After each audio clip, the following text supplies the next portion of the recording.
বন্ধু হলে আসলে বন্ধু এমনই হওয়া লাগে।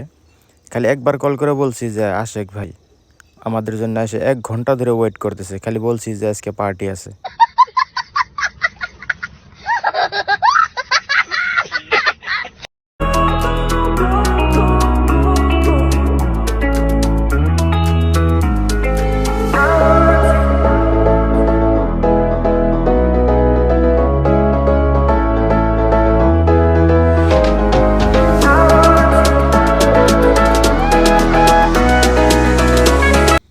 তো আমরা পরে মেনু কার্ড দেখে কিছু খাবার পছন্দ করে খাবার অর্ডার করলাম। তারপরে বাইরে এসে দেখি যে বেঙ্গালোর কর্ণাটক থেকে 2জন রাইডার আসছে, তেনাদের সাথেও কথা বললাম। তারপরে আমি হয়ে গেলাম সেলম্যান, আর বন্ধুরাও আমার সাথে সবাই মজা করতেছিল যে তুমি সেলম্যান, তুমি সেলম্যান। তো আমিও ওইটা মেনে নিলাম যে হ্যাঁ ভাই, আমিও অল্প সময়ের জন্য সেলম্যান হয়ে গেছি। তো খুব মজা করলাম। আর এদিকে আমার বন্ধু একজন গরুর মতন খাওয়া আরম্ভ করে দিল। যখন খাওয়া আরম্ভ করলো তখন আমি বললাম ভাই বিল তুই দে।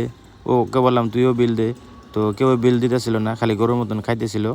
তো এটাই একটা ফুর্তি, এনজয় বন্ধুদের সাথে। তারপরে বিলটা আমি দিয়ে দিলাম।